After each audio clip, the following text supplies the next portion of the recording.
Bonjour Franck. Bonjour Sébastien. Franck Janin avec nous donc pendant 3 quarts d'heure aujourd'hui sur Tech 45. Je suis ravi de te recevoir déjà parce que tu vas dénoter là par rapport à ce qu'on propose généralement sur ce rendez-vous depuis pas loin de 5 ans, tu vois. Été 21, donc ça va vite. Tu as un track très impressionnant. La mode est de dire assez, mais je vais le chanter pour appuyer un peu c'est plus. parce que j'ai plein de cheveux blancs, hein, c'est tout. Aucun rapport. Mais tu sais très bien qu'il y en a qui ont des cheveux blancs à 20 ans, 30 ans. Donc tu as un track effectivement de plus de 30 ans qui m'a vraiment interpellé. Donc tu es un serial entrepreneur, tu as à ton actif... moi je dis une dizaine de boîtes, toi tu m'as dit j'ai arrêté de compter à partir de 10. Ouais, mais une dizaine, ouais. Donc voilà, une dizaine on va dire. Tu as bossé en France, mais surtout à Londres, Boston, San Francisco, New York. Donc, ravi d'en savoir plus là-dessus. Et tu nous compares peut-être un petit peu ces mentalités, ces cultures artistiques, business, etc. Et puis, donc, on va revenir dans un instant sur tes débuts. Tu vas démarrer dans le jeu vidéo. Tu es venu avec un exemplaire, là, BAT, que tu vas éditer chez Ubisoft, qui sera un vrai succès. Donc, on va dire que tu étais dans les pionniers là, du jeu vidéo français. Passage assez rapidement chez Business Object. Énorme succès.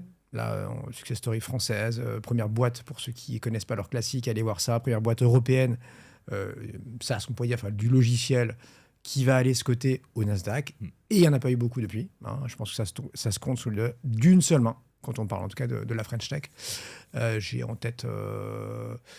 évidemment, Criteo. Il y aurait qui d'autre dans la data, j'ai oublié son nom, qui est revenu en front d'air depuis. Tu vas m'aider ou pas? Datadog, ouais, mais c'est pas eux que je pensais, mais oui, il y a eux. Bref, donc ils sont 4-5 grand max. Tu as fondé Link Guard en luttant à l'époque contre les fameux liens cassés, donc avec l'erreur 404. Intéressant de voir ça, que tu as revendu, puis tu as fait le tour du monde. Ensuite, tu reviens, tu fais plein de trucs, notamment... Tu crées une école informatique à Vierzon, depuis Vierzon, où tu es toujours d'ailleurs, je crois, avec Éric Larchevêque, que tout le monde connaît maintenant, qui va être mon associé, Ledger, etc., qui est venu aussi sur ce podcast il y a quelques années. Ça s'appelle donc AlgoSup, qui va être torpillé par l'IA il y a 2-3 ans avec OpenAI, ChatGPT, etc. Et puis, tu vas quand même bosser sur l'IA, notamment en sortant ce TEDx, qu'on invite tout le monde à regarder, qui est très sympa, qui dure moins d'un quart d'heure. Je mets le lien en description. Mais tu as surtout un appétit insatiable. Tu t'arrêtes jamais. Donc, des boîtes, on l'a dit, des collaborations, co-créations, le TEDx. Tu rédiges des bouquins maintenant, des romans, un thriller, c'est écrit dessus, Prion, ça s'appelle Prion. C'est une sorte de thriller scientifique. Tu as la gentillesse de me l'amener parce que je n'ai pas encore eu le temps de le lire. Et je crois que tu m'as déjà fait la dédicace dans le train. Donc voilà, je te remercie par avance. Et quand tu as encore un peu de temps libre, tu flashes, tu photographies les C-level, les CIO. Pareil, là, si on peut en dire un mot d'ici la fin, ta relation avec eux, comment ils sont devant la caméra, non, devant l'objectif. Ouais. Hyper intéressant de savoir tout ça. Bon, voilà. Je vais essayer de ne pas me disperser parce qu'en 3 quarts d'heure, ça va aller très très vite, on ne pourra pas tout dire. Okay. Je ne sais pas par quel bout prendre tout ça. Aide-moi peut-être, aide-nous en nous disant... On peut faire par le bout chronologique. Enfin, exactement. Il y a une certaine logique. Super idée. Allez, je prends le point. Tu étais quoi? Tu es ingénieur de formation, Franck, rappelle-nous. Ouais, mais ça commence avant, en fait. Ma passion pour l'informatique, elle commence quand j'ai 10 ans, parce que mon père ramène un ordinateur à la maison. Il se trouve que lui, il travaille dans l'informatique. Alors, c'est vraiment la préhistoire de l'informatique.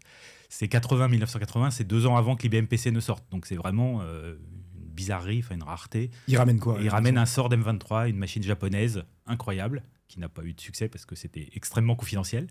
Et cette machine, elle a un gros défaut, c'est qu'il n'y a pas de logiciel compatible avec. Et donc dessus, il y a un langage de programmation basique, et puis un genre d'ancêtre d'Excel, un tableur.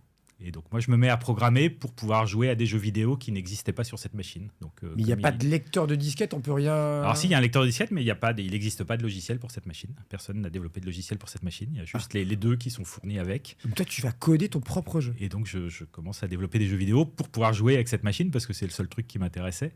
Et mes camarades de classe, eux, ils avaient des consoles. Il y avait déjà des consoles à l'époque, des Vectrex, des choses assez rudimentaires. Là, on est en quelle année, tu dis? On est en 1980.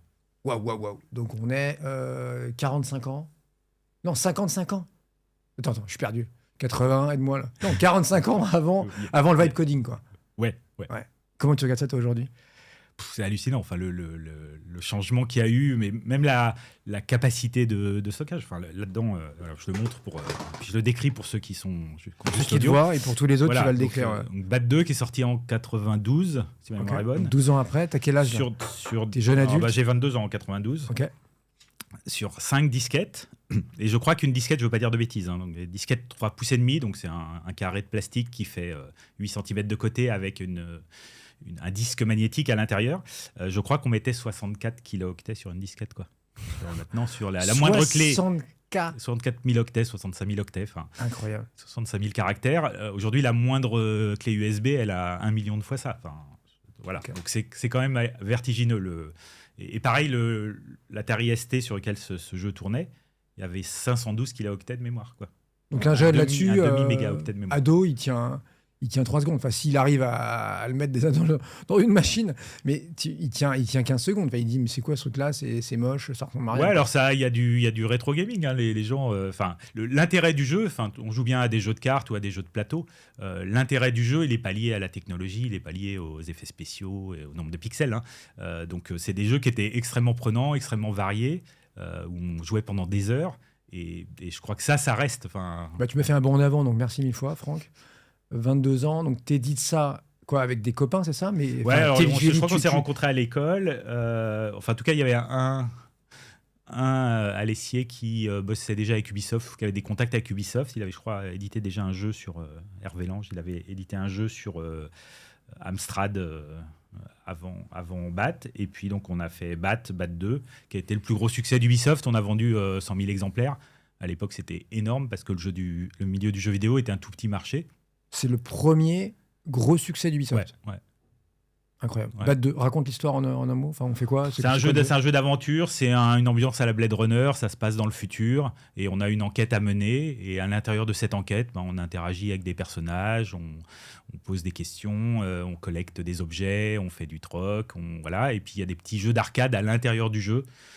Donc on peut jouer aux dames chinoises, on peut aller dans un simulateur de vol, on peut faire des courses de voitures, enfin voilà, tout ça. C'est les années 90, donc le futur, c'est quoi? C'est l'an 2000, c'est 2010, c'est quoi là? Ouais, c'est pas une dystopie, mais c'est un futur un peu sombre. C'est Blade Runner, c'est quand même très sombre. Il reste plus grand chose, quoi. Et avec beaucoup de civilisations différentes, donc beaucoup d'extraterrestres, un peu ce qu'on voit dans les Spielberg ou voilà. Donc cette mixité un peu de races extraterrestres qui se retrouvent dans des villes un peu tentaculaires et fin du monde. Voilà. Ok. Bon. On était jeunes, hein, c'est peut-être une vision un peu naïve, mais bon, voilà, très bien. T'as conscience d'être un pionnier forcément à l'époque? Tu te dis, je suis le premier. Ouais, le jeu vidéo, on invente tout. Enfin, je veux dire, c'est vraiment, c'est les tout débuts. Il y a du matériel qui sort sans arrêt, c'est-à-dire qu'il faut toujours être prêt pour la prochaine machine qui va sortir. Donc rien n'est compatible. À chaque fois tous les ans, il faut tout recommencer parce qu'il y a une nouvelle technologie, une nouvelle machine. On peut pas se permettre de pas suivre l'avancée du hardware parce que en fait, c'est ça qui va permettre de faire des jeux meilleurs. À l'époque, il n'y a pas vraiment encore Microsoft. Il y a déjà. Non, de toute façon, Microsoft faisait pas des jeux. Ouais, non, Nintendo, c'est un peu après. C'est encore après? Ouais. C'est quoi, Sega Mega Drive? C'est quoi? Non, c'est que sur PC. LucasArts, donc Ubisoft, Infogrames en France. Okay. Il y avait Titus, il y avait plein de petits éditeurs parce que c'était le début, ils n'ont pas tous. Mais je veux dire, tu l'as fait tourner sur quelle machine? C'est que les ordi? Donc c'était Atari ST. Il n'y a pas encore de console. Ouais, alors il y a les consoles, c'est venu, les vraies consoles, CD-ROM, etc. C'est venu après, c'est le moment où j'ai arrêté. Je trouvais ça moins intéressant. Mais là, c'était essentiellement l'Atari ST, l'Amiga. Magnifique, Atari. Puis, ouais. Donc des machines. Tous les plus de 40, 45 ans, voilà, on a eu ça, quoi. Un processeur 68000 de Motorola qui est un très bel assembleur, enfin je veux dire quelque chose de très par rapport à Intel qui existe toujours aujourd'hui et qui est un peu plus baroque. L'assembleur 68000 était très très propre et très très facile à utiliser. Donc voilà, il y a eu le ZX81 avant. C'est cette époque-là, quoi. C'est vraiment les frères Guillemot, tu bosses avec eux, tu les vois? Ah bah c'est grand comme le studio Ubisoft là, hein, donc à l'époque, Yves Guillemot il est là, il y a son assistante qui est là. Enfin voilà. Ah c'est 15 mètres carrés. Ah c'est c'est tout petit. On dit les frères, ils sont combien? Ils sont 5. Donc il y a Yves. Il y a Claude qui est à Carentoire, donc qui est Guillemot International, plutôt l'importation de matériel. Enfin, c'est comme ça qu'ils ont commencé, en tout cas, les cartes son, etc. Donc Claude doit être l'aîné. Ensuite, doit y avoir Yves dans l'ordre. Donc Yves, c'est vraiment le patron d'Ubisoft, même si au tout début, il avait un prête-nom. Enfin, je crois qu'il voulait pas qu'on sache que c'était la même chose que Guillemot International. Et bon, voilà. Mais rapidement, c'est un secret de polichinelle. Donc c'est Yves Guillemot qui est à la tête d'Ubisoft. Il y a Gérard Guillemot qui est né la même année que Yves, donc ils doivent avoir je sais pas, 9 mois d'écart, qui est un peu plus... bon, lui, il papillonne un peu plus autour de la création, il a d'autres idées, d'autres trucs, mais bon, il est dans les parages. Et puis après, Michel Guillemot, et le dernier doit s'appeler Alain, j'ai pas bien connu, le plus jeune, je l'ai pas bien connu. Très visionnaire, c'est eux qui vont être aussi à l'origine, quelques années plus tard, de Gameloft, spécialisé sur le mobile. Bah, donc ils voient les vagues arriver, quoi. Ouais, ils ont pris le train au bon moment, ils ont pris les bonnes décisions, ils avaient plein de licences, Lucas, etc. Donc ils importent beaucoup de jeux étrangers, ils distribuent. Il y a Guillemot International qui vend du matériel, enfin qui est aussi grossiste. Donc Ubi vend à Guillemot qui vend à la Fnac. Enfin voilà, tout ça fonctionne bien. Ils sont comment ? Ils sont sympas, ils sont géniaux, ils sont secrets, ils sont bizarres. Ils sont secrets. Enfin la culture, c'est une boîte familiale. Donc pour avoir des responsabilités, il faut être cousin ou éventuellement breton, mais sinon en dehors de ça, c'est mort. C'est mort. Toi, t'es ni un ni l'autre ? Moi, je suis ni un ni l'autre. Ça commençait mal. Ouais, mais c'est pas grave. Enfin, on était assez périphérique puisqu'on avait un studio indépendant, mais voilà. Je sais pas, enfin c'est des gens qui bossent, qui prennent les bonnes décisions, qui prennent des risques, qui voilà. Et rapidement, ça devient une boîte mondiale. Et ça devient ce qu'on appellerait aujourd'hui une licorne. Je crois que l'introduction, moi j'étais déjà plus vraiment là, mais je crois que l'introduction en bourse a été un énorme choc culturel puisque c'était une boîte ultra secrète et la bourse, c'est tout est transparent. Donc gros choc culturel et puis après les aléas, enfin ils ont quand même réussi à perdurer dans un environnement qui était très changeant. Et quand je fais la comparaison avec Infogrames, donc Infogrames qui était à Lyon, Bruno Bonnel, qui est aujourd'hui responsable de France 2030, donc je le croise de temps en temps. Voilà, Infogrames a raté quelques virages qu'Ubisoft a bien pris, et donc Ubisoft est toujours là. Et quelques virages, c'était sympa là. Ouais, enfin... non, mais ça a disparu. Il y avait Infonet, je crois qu'ils ont essayé de réinventer Internet, c'était pas une bonne idée. Bon, 30 ans après, il reste plus grand-chose d'Ubisoft. L'industrie du gaming est quand même pas par terre, mais ça va... ça fait quelques années quand même que ça va très très mal. Les studios, mais pas que. Ubisoft seul, ça vaut 650 millions d'euros. C'est l'ombre d'elle-même. Je pense que ça a valu plusieurs milliards largement dans le passé. Est-ce que tu es étonné ? Est-ce que c'est logique ? C'est compliqué de durer dans des environnements technologiques où tout change très vite. Donc, il y a des cycles et toute boîte est à un moment à son apogée. Et puis, il y a un déclin qui est presque inévitable. Faut se réinventer en permanence. Il y a des boîtes comme Microsoft arrivent à se réinventer en permanence. Microsoft avait aussi raté le virage d'Internet. Ils avaient inventé un truc propriétaire. Ils ont fait un virage à 180 degrés très vite. Ils sont très capables de ça, de faire des virages à 180 degrés. C'est ça qui... Voilà, aujourd'hui, avec le cloud, l'IA, le quantique, je ne sais pas quoi, il y aura aussi de la casse, c'est inévitable. C'est plus facile d'innover ou de prendre des risques quand on est petit et qu'on est nouveau. Quand on a un chiffre d'affaires à protéger, c'est plus compliqué d'innover. Et donc, inévitablement, un jour ou l'autre, on est rattrapé par des technologies qui sont meilleures. Pour finir sur eux, il y a une légende qui dit que ils étaient quand même assez malins, pour pas dire autre chose. Ils multipliaient les structures, les filiales, beaucoup de stagiaires, justement par mini-structure, pour éviter notamment de franchir les seuils. Il y avait plein de boîtes de 49 salariés chez Ubisoft qui se refacturaient entre elles. Ce qui est un peu... je comprends pas que quelqu'un à Bercy n'ait pas requalifié ça en groupe, mais bon, voilà.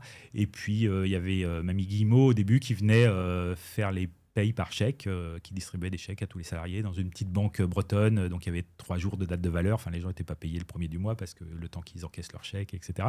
C'est une boîte très familiale, avec les avantages et les inconvénients que ça a, puisque, en fait... ils sont très soudés, ils prennent toutes les décisions ensemble. Voilà. Il y a d'autres exemples dans l'industrie de boîtes familiales Tetra Pak, qui est une boîte familiale. Je crois que les compotes. Il y a des tas de boîtes familiales qui marchent très très bien parce que ça a des inconvénients, mais ça a aussi des avantages. Donc, Enfin, ils sont en pleine crise quand même depuis quelques années. Tu as dû voir ça comme moi, pour d'autres raisons d'ailleurs, pour rien à voir avec le business. L'histoire de harcèlement, enfin visiblement un problème quand même systémique au sein de la boîte, un problème de RH, tu vois, de la façon dont les people sont traités, gardés ou pas gardés, etc. Est-ce que tu es étonné de ça? Est-ce que tu l'avais vu venir à l'époque? Non, j'ai pas du tout vu venir. J'ai jamais été témoin de quoi que ce soit. Enfin, je veux dire, c'était il y a 30 ans. Donc, c'était il y a 30 ans. Mais je veux dire, Yves Guillemot, il a jamais fait la moindre remarque déplacée. Enfin, c'est quelqu'un de hyper intègre, normal. Enfin, voilà. Serge Asquette, qui est directement impliqué aujourd'hui. Enfin, à l'époque, tu m'aurais dit que ça allait arriver. Je n'aurais jamais cru. Enfin, donc non, mais en même temps, je suis parti en 92, quoi. Hein, donc il a dû se passer des trucs après. Enfin, les gens changent et c'est les gens devenu une énorme boîte avec beaucoup d'argent, brasser beaucoup d'argent, beaucoup de pouvoir. Je crois que n'importe qui peut disjoncter dans le bon contexte. Hein. Bon, les grosses boîtes, tu vas quand même continuer à aller là-dedans. Et elle sera déjà assez grosse à l'époque. C'est Business Objects. Tu as connu donc l'hyper-croissance. Ouais, alors quand j'arrive, il y a moins de 50 personnes. Hein. Enfin, je suis au tout début de Business Objects. Ouais. Okay. Et quand tu pars? Et quand je pars, il y a 1000 personnes. Ok. Ouais. Bon, c'est de la business intelligence un peu avant l'heure, quoi. C'est Business Objects qui a inventé ce terme, donc c'est pas avant l'heure, c'est l'heure. Rappelle-nous, c'est quoi la BI pour ceux qui ne connaissent pas? En fait, c'est faire des requêtes. Denis, donc c'est Bernard Liotto et Denis Père, qui sont des anciens d'Oracle, les bases de données, qui créent ça sur la base d'un brevet qui avait été déposé par un Français. Et le logiciel s'appelait, Denis Père fait beaucoup de voiliers, le logiciel s'appelait au début SQL Skipper. Et en fait, ça permettait d'éviter de faire du SQL. SQL, c'est le langage pour interroger les bases de données. Donc, ça permettait à des gens normaux qui ne maîtrisent pas le SQL de se connecter à une base de données et d'extraire des données pour faire des rapports. Donc, combien j'ai de ventes par produit, combien j'ai de ventes par pays, combien j'ai de ventes par trimestre, etc. Et donc, la BI, c'est ça, c'est extraire des données dans une base relationnelle en faisant du drag and drop, enfin, en faisant des choses visuelles qui sont compréhensibles par le commun des mortels.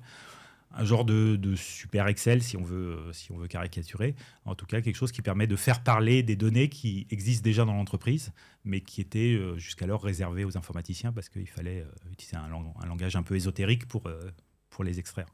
C'est le début du tableau croisé dynamique? Ouais, ça va. OLAP et tout ça, c'est tout ça dans cette mouvance. Enfin, Power BI est arrivé après. Il y avait un de nos concurrents à l'époque était MicroStrategy, qui s'appelle aujourd'hui Stratégie et qui stocke des bitcoins, mais qui a toujours une activité logicielle à côté qui génère du chiffre d'affaires. Bon, Denis Père qui est toujours entrepreneur, à succès, notamment dans tout ce qui est green, etc. Voilà. Et Bernard Liotto qui est venu à ce même micro il y a 2-3 ans, donc pour Balderton, qui est l'un des plus beaux fonds de la place. Quoi. Dave Kellogg's aussi, l'ancien responsable marketing, qui est aussi chez Balderton. Et donc, Business Objects, on le disait tout à l'heure, va au Nasdaq. Toi, tu es encore là à ce moment-là ou pas? Moi, j'arrive au moment de l'introduction en bourse, parce que c'est là où il y a des moyens. Quoi. Enfin, donc c'est là où ils commencent à recruter raconte un peu l'ambiance. L'ambiance très start-up, alors c'est un peu comme le jeu vidéo, on invente tout. Hein, c'est-à-dire qu'un gros éditeur de logiciels en France ou en Europe, ça n'existe pas. Donc, on pompe tout à Microsoft. On appelle Michael Kusumano, qui est un gars qui avait un prof d'économie du MIT, qui avait écrit un bouquin qui s'appelle Microsoft Secrets, où il avait décortiqué toute l'organisation interne de Microsoft. Et on le fait venir et on lui dit on veut la même chose. Donc jusqu'au nom sur les cartes de visite, au titre sur les cartes de visite, programme manager, ça n'a un sens que dans le contexte Microsoft. Et on a tout réinventé, tout copié, tout adapté à la sauce française, pour pouvoir faire du logiciel avec des équipes de 200 développeurs, des choses qui n'existaient pas du tout à l'époque, avec des migrations compliquées, puisqu'on est passé d'un environnement Windows 16 bits à un environnement 32 bits, un passé développé en langage C, la version 3 de Business Objects, la version 4 était développée en C++, donc voilà, des erreurs de fait sur trop ambitieux, sur des migrations produits où on change tout en même temps. En fait, on change le fonctionnel et on change la technologie. Et normalement, il faut faire l'un ou l'autre. Faut faire... Microsoft, quand ils sortent Windows 95, ils changent l'interface, mais ils ne changent pas le moteur. Et inversement, Windows NT a une interface plus ancienne, mais un moteur nouveau. T'es où, toi, à ce moment-là? Tu étais dans quel département là? Donc moi, je rentre en tant que développeur. Et rapidement, j'évolue vers du programme management et responsable de tous les programmes managers. En fait, le programme management, c'est les spécifications, c'est la version N+1. Et donc, c'est à la croisée des chemins entre le marketing, les clients / prospects et la R&D. Et il y avait beaucoup de programmes managers qui étaient issus du marketing. Et en fait, ils se faisaient balader par la R&D parce que les développeurs aiment bien jouer leur diva. Donc, quand ils n'ont pas envie de faire un truc, ils disent c'est pas possible. Et si la personne en face n'est pas assez technique, bon, bah, ok, c'est pas possible. Et à l'inverse, dans une conversation avec un client, une personne qui n'est pas assez technique ne va pas être capable de détecter une opportunité. Plus tard, j'étais responsable des distributeurs IMIA, donc Europe, Afrique, Moyen-Orient. Et à un moment, dans une conversation, j'ai vu qu'on pouvait faire cofinancer la version arabe et hébreu par Égypte et Israël. Donc c'est quasiment de la géopolitique, mais en fait, le constat, c'était que ce qui coûtait cher, c'était d'aller de droite à gauche. Une fois qu'on avait repensé toute l'interface pour aller de droite à gauche, changer d'alphabet, c'était pas cher. Donc voilà, typiquement, quelqu'un issu du marketing n'aurait pas eu ce déclic-là. Donc moi, ça a bien fonctionné. C'est comme ça que je suis devenu responsable des programmes managers. Donc je passais beaucoup de temps aux États-Unis dans des user conférences, avec des clients. J'ai fait les déploiements de business objects dans tous les hôpitaux militaires américains. Donc je connais Wichita, Kansas, qui est la patrie des frères Wright, mais qui est un tout petit bled de rien du tout. Enfin voilà, les bases militaires en général sont dans des trous paumés. C'est qui les frères Wright? Les inventeurs d'aviation. Ok. Qui fabriquaient des vélos et puis après ils ont fait des avions. Hyper intéressant. Donc du coup, tu es dans la vente du software international, évidemment, le go-to-market. Ouais. Oui, puis une boîte en hyper-croissance. Enfin, je veux dire, c'était ma question. Que des gens brillants. L'hyper-croissance, ça va être, tu le vois comme un truc structuré, comme au contraire un truc complètement chaotique. Comment tu le vis? Ni l'un ni l'autre, mais c'est entre les deux. J'avais vu l'hyper-croissance chez Ubisoft. Chez Business Objects, c'était peut-être plus délibéré et peut-être plus souhaité. Et c'était quand même structuré, mais c'est compliqué de se structurer parce que si tu anticipes trop, tu rigidifies, et si tu as des process pour une boîte 10 fois plus grosse, ça ne marche pas. Et si tu n'as pas assez de process, c'est le chaos, ça ne marche pas non plus. Donc, il faut tout inventer en avançant, et c'est ça qui est intéressant. Vous n'allez pas rester longtemps côté, puisqu'il y a SAP qui va vous mettre la main dessus pour vous racheter. Ouais. Donc, SAP rachète Business Objects, je ne sais plus exactement quand, pour... quelques années plus tard, pour quelques milliards. SAP, qui est la plus grosse capitalisation boursière allemande et qui est la plus gros éditeur de logiciels européen, qui existe toujours. Qui fait petit peu chahuté par l'IA, mais comme d'autres. Ouais, alors j'entends boursièrement parlant, pas sur le plan du business. Les gens coupent pas leur licence. Des ERP, Enterprise Resource Planning, des machins qui noyautent tout, qui sont au cœur, qu'il faut des années pour déployer, qui sont au cœur de tout, de stock, la facturation, le machin. Ils sont un peu durs à déloger, quoi. Il y a pas mal de... Tu m'étonnes. Pas des clients captifs, mais presque. Bon, c'est un symptôme européen, là, effectivement, on crée et puis on revend derrière, ou comment tu vois ça? C'est bien, il faut s'en féliciter. Bernard Liautaud, je crois qu'il est marié à une Américaine. Il a toujours une vision. Il a fait des études, je crois, à Stanford. Il a toujours une vision internationale. Mais c'est pareil avec Éric Larchevêque et Ledger. Tu peux démarrer en France, mais tu démarres pas en te disant mon marché c'est la France, quoi. Sinon c'est mort. Ou alors il faut vraiment une niche, il faut vraiment un truc ultra spécialisé, la fiscalité, je sais pas, un truc qui n'existe qu'en France. Mais sinon, vous n'avez pas tué Excel. Il y en a d'autres qui s'y sont plus ou moins frottés et qui n'ont pas tué Excel non plus, mais qui s'en sortent bien. Tu vois, je pense à un Pigment aujourd'hui. Ouais, Pigment, c'est super. C'est un parcours. Moi, j'ai essayé de faire ça il y a quelques années avec une boîte qui s'appelait Hormetis. J'ai pas réussi. C'est pareil, déloger Excel, c'est très compliqué, malgré tous les défauts d'Excel. Mais non, il y a des très belles réussites en France. On a des très bons ingénieurs. On pêche un peu souvent sur l'aspect business. C'est vrai que les Américains sont plus décomplexés sur l'argent et la réussite par rapport à l'argent. Et donc, ils sont plus pragmatiques sur plein de choses. Et le prochain business object, tu dirais, c'est qui, là? C'est dans la trajectoire, j'entends. Tu peux changer de secteur. Avec l'IA, tout ça, j'attends que les anglo-saxons disent que la poussière retombe, quoi. Oui. Là, c'est impossible. Il n'y a pas de boule de cristal. Ça part dans tous les sens. Ça part dans tous les sens. Ouais. C'est tellement mouvant. Il se passe plein de trucs dans les semi-conducteurs. Donc, entre les fondeurs, entre les gens qui font les machines qui servent à graver les il y a une approche maintenant qui consiste à avoir des accélérateurs de particules pour produire le faisceau qui va servir à graver dans une certaine longueur d'onde, parce qu'en fait, on arrive aux limites de l'ultraviolet. C'est quoi, c'est la photonique? Non, c'est encore autre chose, ça? En fait, c'est ce qu'il y a au CERN. Enfin, c'est les accélérateurs de particules qui, avant, servaient pour étudier la physique fondamentale, qui peut-être vont servir à créer des puces encore plus petites. Et voilà, il y a la supraconductivité qui fait qu'on va peut-être pouvoir empiler plus de puces parce que ça chauffera moins ou ça chauffera pas du tout, et donc on n'aura plus de problème de refroidissement. Enfin, voilà, il va se passer des trucs dans le hardware. On est aux limites de la physique dans plein de domaines, et il va se passer des trucs. Donc je dirais que les prochaines licornes, elles vont être plutôt dans le hardware, enfin si on fait abstraction de tout ce qui se passe sur l'IA, mais très rapidement, le facteur limitant de l'IA, ça va être l'énergie et puis les puces. Donc les gens qui vont tirer leur épingle du jeu, c'est plutôt des gens qui sont en amont de la chaîne, parce que utiliser des tokens, tout le monde peut faire un truc en cramant des tokens, quoi, mais derrière, ça demande une infrastructure colossale, quoi. Bon, Lingard, tu nous résumes ça en quelques mots, ça nous ramène à Excel. Ouais, alors Lingard, j'étais chez Business Objects, j'ai eu une idée. Il se trouve que quelques années avant, j'avais travaillé pour LVMH dans le domaine des brevets, donc je voyais bien comment les brevets fonctionnaient. Je me suis dit, tiens, c'est une bonne idée, je vais le breveter. J'ai déposé le brevet, et puis après, je me suis dit, j'en fais quoi de ce brevet? Et donc j'ai décidé de créer une boîte pour exploiter ce brevet. Donc le constat, c'était qu'à l'époque, il y avait beaucoup de liens cassés sur Internet. Donc Internet, c'était tout petit, c'était 3 milliards de liens, mais la demi-vie d'un lien, c'était 42 jours. Donc en moyenne, tous les 42 jours, la moitié des liens avaient été cassés. Donc tu cliquais, tu avais une erreur 404, file not found. Extrêmement frustrant. Ça aurait pu tuer Internet. Et donc là, l'idée, c'était de faire une carte de l'Internet, un peu comme Google, mais en s'intéressant que aux liens. Et quand une page bouge, notifier tous les gens qui pointaient sur cette page en disant attention, la nouvelle adresse, c'est ça. Donc plutôt de façon préventive que curative.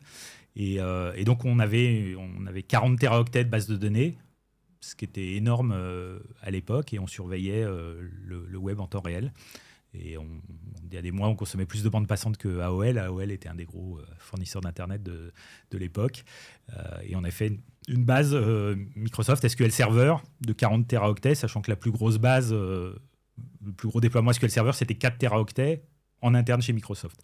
Donc voilà, même Microsoft pensait que ce n'était pas possible. Et en fait, on a montré que SQL Server était une technologie incroyable, qu'on pouvait pousser très très loin. Et on a fait tout ça sur du matériel Dell. Michael Dell s'est impliqué personnellement parce qu'à l'époque, il voulait prouver qu'il savait faire des serveurs. Et c'était le tout début des serveurs pour Dell. Et initialement, on avait du matériel IBM et une base de données DB2 IBM. Et globalement, ça ne marchait pas. Et on est passé sur SQL Server Microsoft et Dell pour le hardware. Et on a fait une base de données colossale. Alors, c'était 40 fois 1 téraoctet qui était synchronisé. Et donc, on surveillait tout le web comme ça, et donc on a un peu contribué à faire en sorte que Internet aujourd'hui fonctionne. Enfin, ça n'existe plus, les erreurs 404, c'est rarissime, et donc on a un peu contribué à ça.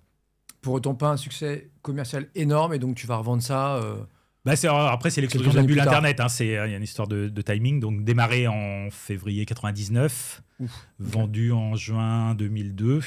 Et entre-temps, en 2001, il y a eu en septembre. Et puis la bulle Internet qui a explosé. Et donc, voilà. Donc, on a vendu à un de nos actionnaires pour des pas très bonnes raisons. Enfin, il y avait une logique comptable, mais il n'y avait pas tellement de logique technologique.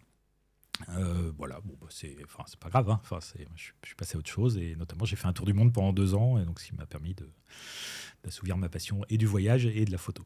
C'était quoi ton meilleur pays? Qu'est-ce qui t'a le plus retourné là? Moi j'adore l'Inde. Alors l'Inde, j'y allais pour le boulot et je détestais, parce que quand tu arrives avec tes idées préconçues d'occidental, c'est dur l'Inde. Mais en fait, c'est Cabu qui avait écrit un bouquin sur l'Inde, et qui disait quand tu passes une semaine en Inde, tu écris un livre. Quand tu passes un mois en Inde, tu t'en parles à tes amis. Et quand tu passes un an, tu dis plus rien, parce qu'en fait, plus ça va, plus tu comprends que tu n'as rien compris, quoi.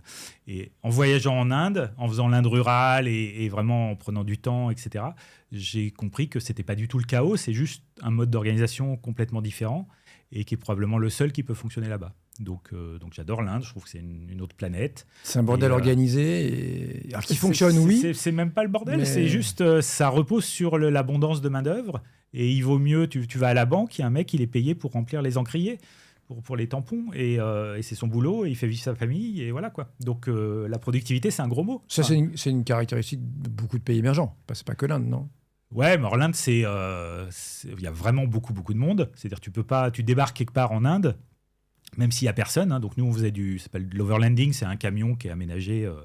Donc on faisait du camping sauvage, etc. Et tu débarques, tu déplies les tables, machin. Il y a personne, t'es au milieu de la campagne. 10 minutes avant, 10 minutes après, il y a 200 Indiens autour de toi en train de rigoler parce qu'ils n'ont jamais vu des hommes cuisiner. Mais voilà, tu sais pas d'où ils sortent quoi. Mais c'est pareil, tu vas au cinéma, le cinéma est vide, tu t'assois, le mec qui arrive après, il s'assoit à côté de toi. Parce que de toute façon, il sait que ça va être archi plein, donc ça sert à rien de se mettre loin. Enfin, toi, t'as pas de notion de bulle d'intimité, quoi. C'est à la gare de Bombay, ils font. Alors déjà pour monter dans le train, c'est au chausse-pied, hein, c'est compliqué. Et ils font pousser de la coriandre entre les voies, parce qu'il y a des petits bouts, il y a un peu de terre qui est perdue là. Enfin, voilà, donc ils cultivent que quand les trains passent pas, mais entre deux trains, hop, ils récoltent leur persil ou leur coriandre. Enfin, donc et toi, il y a peut-être 10% de la population en Inde qui parle anglais, mais c'est très mal réparti. Mais tu as toujours quelqu'un qui connaît quelqu'un qui parle anglais. Donc tu te débrouilles. Enfin, je veux dire, il y a toujours une solution, quoi. Parce qu'il y a cette abondance de main-d'œuvre et donc c'est quelque part beaucoup plus souple que nos pays occidentaux où le dimanche c'est fermé, point, c'est fermé, quoi. En Inde, rien n'est jamais fermé, rien n'est jamais impossible. Il y a toujours quelqu'un qui va appeler quelqu'un, qui va demander à quelqu'un, et puis ça va se résoudre, quoi. Alors, c'est pas linéaire, hein, ça va pas se résoudre comme chez nous, mais voilà. Et puis, il y a 6000 ans d'histoire, il y a un rapport à la mort qui est très différent. Voilà. Moi, j'adore l'Inde. Enfin, l'Inde, c'est mon pays préféré. Je pensais que c'était une question dure. Je t'ai lancé sur un truc, là. Fastoche pour toi. Les US, à l'inverse. Les US, que tu connais bien aussi. Alors, dans un autre environnement. Ouais, je suis très ambivalent sur les US. Il y a des trucs que j'adore et des trucs que je déteste. Ma première expérience, c'est 94. Où je bosse pour une start-up française je développe un concurrent de Photoshop, donc le logiciel de retouche d'image, et à un moment il faut intégrer PostScript, donc le langage d'Adobe, hein, des imprimantes, et donc je pars à Boston bosser avec Adobe, donc Adobe qui est à la fois l'éditeur de Photoshop et qui travaille avec nous sur un concurrent de Photoshop, parce que c'est pas la même division, donc j'ai appris que dans les grosses boîtes tu pouvais être coopétiteur, tu pouvais coopérer et être concurrent sur d'autres plans. Okay. Et donc, ma première expérience, et je débarque à la douane à Boston. J'avais pas mis où je logeais parce que je savais que j'avais des collègues qui allaient venir me chercher, etc. Erreur fatale. Hein. Donc, je vais dans les petites boîtes là, avec des miroirs sans teint, interroger pendant des heures, recroiser les questions, machin. Donc, tu as vraiment l'impression d'être l'Africain qui arrive en France. Hein. Enfin, c'est vraiment c'est humiliant. Et puis, tu vas au McDo et le serveur, il a 75 ans et tu as envie de lui dire assieds-toi, je vais le faire, quoi. Enfin, toi, voilà. Donc, ça, c'est les US. Il n'y a pas de filet de sécurité. J'ai vu pendant le Covid, avant, après le Covid, enfin, tous mes restaurants préférés à New York, c'est devenu des magasins de cannabis, parce qu'entre-temps, la loi a changé. Mais simplement parce que les restaurants, pendant le Covid, ils ont fermé, puis ils n'ont pas tenu, quoi. C'était pas le quoi qu'il en coûte. Donc, c'est un pays qui est dur, c'est un pays qui est contrasté. Et en même temps, on leur doit plein de trucs, quoi. Enfin, c'est la liberté d'entreprendre, c'est cette idée que... Enfin, on voit des drapeaux américains plantés dans les jardins et on a l'impression qu'ils sont, je sais pas, fachos ou qu'ils sont patriotiques à mort ou machin. Mais c'est leur point commun, quoi. Enfin, c'est ça qui les a construits. Enfin, c'est un pays d'immigration et donc le seul truc qu'ils ont en commun, c'est le drapeau. Et c'est important dans le langage. C'est dans The Culture Map, un bouquin qui décrit les différences entre les peuples. En fait, l'américain est une langue très explicite, et des fois, quand un américain te parle, tu as l'impression qu'il te parle comme un enfant. Mais c'est parce qu'ils sont très disparates, quoi. Donc, ils sont obligés de tout dire, d'être très clairs sur ce qu'ils disent, parce que sinon, ils risquent de ne pas se comprendre. Et l'extrême inverse, c'est le Japon. Il y a une expression en japonais qui se traduit comme lire l'air. Et donc, c'est un truc que tu n'as pas dit, mais c'est évident. Parce qu'à l'inverse, eux, ils ont été repliés sur eux-mêmes pendant 200 ans. C'est une île. Enfin, voilà. Donc, quand un Japonais, tu lui dis, tiens, il faudra venir bosser dimanche parce que machin, il dit, ah, dimanche, c'est l'anniversaire de ma fille. À aucun moment, il t'a dit qu'il ne viendrait pas, mais il viendra pas. Enfin, c'est embêtant dimanche parce que c'est l'anniversaire de ma fille. Voilà, il va jamais te dire non, mais il viendra pas quand même, quoi. Donc ces différences culturelles, elles se retrouvent dans la langue, et les États-Unis, c'est extrêmement varié, extrêmement disparate. Et voilà, leur café est pas bon, mais la Silicon Valley, c'est incroyable. Mais la 101 et de faire 1 heure de bouchon pour faire 10 km, à la fin, c'est énervant. Et puis voilà, donc j'adore et je déteste les États-Unis. Je suis très ambivalent. Le pire et le meilleur. Ouais. Bon, un échec, tiens, résumé en ce que tu veux, 60, 90 secondes, qui tient en 3... Non, mais attends, c'est moi qui l'ai. Ça tient en 3 syllabes. AlgoSup. Raconte-moi ça. AlgoSup, donc c'est une école qu'on a créée avec Éric Larchevêque et Natacha Boez. On a ouvert à la rentrée 2020.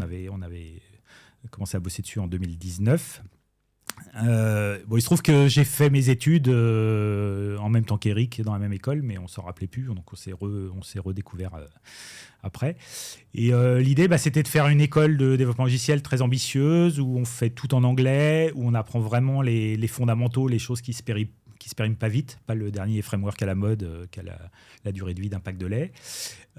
Et on fait ça à Vierzon parce que le logement est pas cher, qu'il n'y a pas de boîte de nuit, on risque pas d'être perturbé pendant ses études, à être tenté de faire autre chose. Et on est à 1h30, toi je suis venu ce matin, on est à 1h30 de Paris, c'est quand même très bien desservi, c'est un peu le centre de la France, le centre de l'Europe.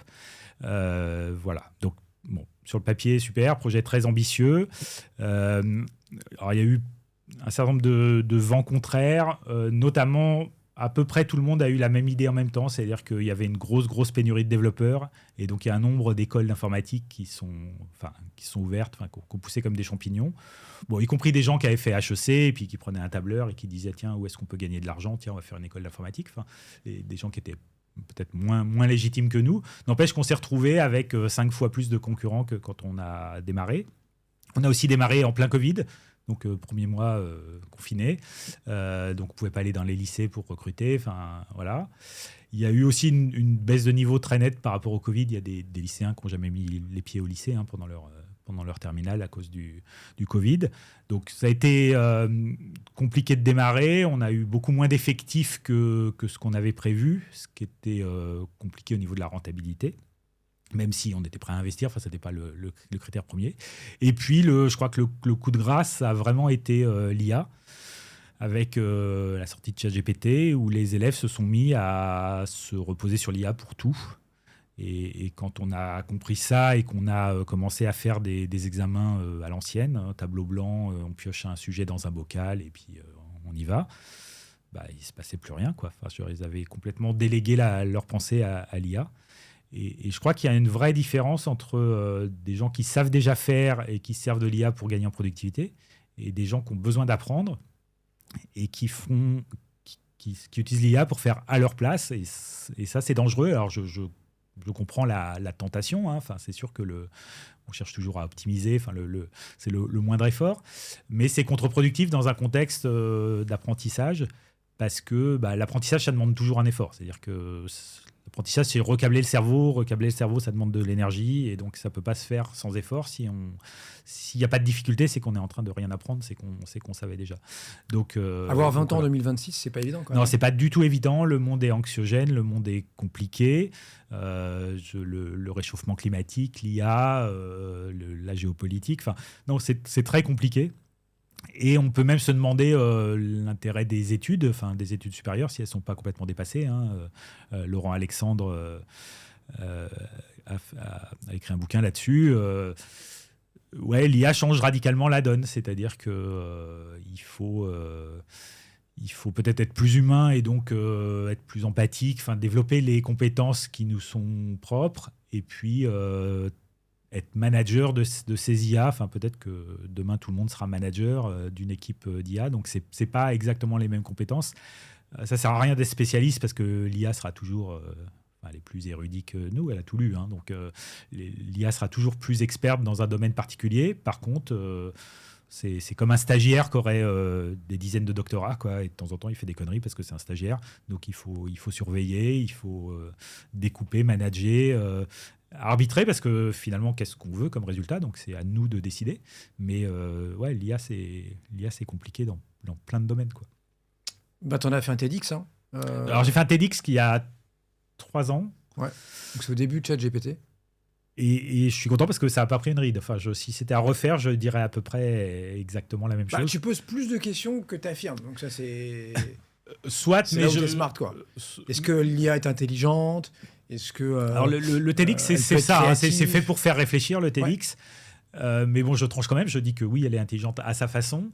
Et puis, je fais un parallèle avec le chien, enfin le loup qui est devenu chien, qui a domestiqué l'homme. En fait, l'IA va se rendre indispensable. Elle va pas nous dominer ou nous exterminer. Elle a besoin de nous. Elle va se rendre indispensable. Mais ce qui est clair, c'est qu'on va vers une société où on aura plus de temps. La réduction du temps de travail, c'est un truc qui a démarré il y a un siècle. Enfin, voilà. Donc, on travaillera moins et donc on aura plus de temps de loisirs. Et ces loisirs, ils seront en partie comblés par des activités récréatives qui auront été en partie créées par l'IA. Donc, c'est un peu la boucle bouclée. Enfin, l'IA nous libère du temps et elle nous consomme du temps. On voit bien aujourd'hui avec les réseaux sociaux ou même des séries Netflix. Enfin, voilà, l'IA va contribuer à... On va devenir une société du loisir et l'IA va y contribuer. Mais la patte humaine sera toujours là, on en aura besoin et elle aura cette signature. C'est pour ça que toi, tu écris des thrillers maintenant. Ouais, tu prends des photos. Mais pendant combien de temps, quoi? C'est-à-dire que techniquement, je vois rien que l'IA ne pourrait pas faire un jour, quoi. C'est-à-dire le cerveau humain, enfin, jusqu'à ce qu'on découvre quelque chose d'autre, c'est des connexions électriques et on est capable, dans un simulateur numérique, enfin, en silicium ou autre, de reproduire à peu près ce qui se passe dans un cerveau humain. Donc, c'est qu'une question de temps. Nous, il y a une grosse partie de notre cerveau qui est quand même liée à nos sens et à notre capacité à interagir avec le monde extérieur. Aujourd'hui, c'est un des prochains défis, enfin, Yann Lequin s'attaque à ça, hein, c'est un des prochains défis de la robotique. C'est-à-dire, aujourd'hui, il y a plein de robots humanoïdes, mais ils ne savent pas trop faire des tâches compliquées parce que... Oui, toutes les démos qu'on voit, etc. Attention, hein, c'est des choses c'est très scripté, programmées, c'est très, dans un environnement confort. C'est pas demain que tu mettras un robot dans ta cuisine et tu lui diras fais la vaisselle, quoi. C'est-à-dire que le lave-vaisselle, il marchera encore mieux que le robot humanoïde pendant un certain temps. Mais c'est le prochain défi, donc on va y arriver. Et après, la question se pose de qu'est-ce qui reste aux humains. Alors, il reste peut-être la sensibilité ou le fait que ça a été fait par des humains. Donc, ce sera peut-être comme les restos avec le fait maison. Il y aura peut-être un label fait par des humains et les gens seront prêts à payer plus cher quelque chose qui a été fait par des humains. Hyper intéressant. Qu'est-ce que tu vois, toi, dans le regard de ces entrepreneurs quand tu les photographies là? Alors, tu sens de la peur, tu sens de la fierté, tu sens de quoi là? En fait, moi, j'ai fait beaucoup de photos animalières, et alors c'est peut-être un peu péjoratif de dire ça, mais j'approche ça un peu comme la photo animalière, c'est-à-dire que je photographie des chefs d'entreprise dans leur environnement. C'est-à-dire comme je comprends à peu près leur code et comment ils fonctionnent et ce qui va se passer, je peux être dans un conseil d'administration et puis me faire oublier, et ça sortira jamais de cette pièce, etc. Et je prends des photos de choses vraies, d'expressions spontanées, voilà. Donc c'est tout sauf posé. Et non, je vois de l'excitation. Enfin, l'entrepreneuriat, c'est magique. C'est-à-dire que c'est la passion, c'est se confronter à des difficultés, les surmonter. Enfin, voilà, rien n'est simple, rien n'est lisse, mais c'est ça qui fait le sel de l'aventure. Donc, je vois une envie de changer le monde, ou en tout cas une envie de créer des choses, une envie d'inventer qui est irrépressible. Enfin, si tu savais toutes les difficultés que tu vas rencontrer, tu le ferais pas, quoi. Donc, il faut une part d'inconscience pour être entrepreneur. Tu montres ton livre, Franck. Non, d'ailleurs, donne-moi. Voilà. Je vais le montrer. Donc, prions pour ceux qui veulent poursuivre la conversation, parce qu'on a pu se parler que 3 quarts d'heure. Hein, c'est passé super. C'est comme ça ici. Hein, c'est un thriller scientifique et philosophique. Voilà, le sous-titre, ça pourrait être « Et si Dieu était un symptôme ?» Et donc, c'est des phénomènes bizarres en Angleterre. Des gens qui deviennent très très croyants du jour au lendemain et on ne comprend pas bien pourquoi, et les psychiatres ne trouvent pas, et la réponse elle va venir d'ailleurs, et puis ça va expliquer un certain nombre d'autres choses. Alors c'est vrai à 98%, hein, c'est très documenté, donc la science est vraie à 98%. C'est édité chez qui? L'intrigue, c'est édité chez les éditions Le Début de la Fin. Ouais. une toute petite maison d'édition. Et donc, c'est vrai, à 98%, l'intrigue tient dans les 2% qui restent. Et éventuellement, je peux lire ta dédicace, sauf si tu considères qu'une dédicace, c'est comme une brosse à dents, ça se partage non, pas. Mais vas-y, tu me la lis, ouais, avec plaisir. Tac, tac. Je ne l'ai pas encore lu, donc on va découvrir tous ensemble. Voilà. Pour Sébastien, qui aime les questions tout autant que les réponses. Voilà. Bah, je préfère les réponses quand même. Ouais, mais merci beaucoup, Franck. Poser les bonnes questions, c'est déjà la moitié du boulot. À très vite, merci à toi. Merci à toi.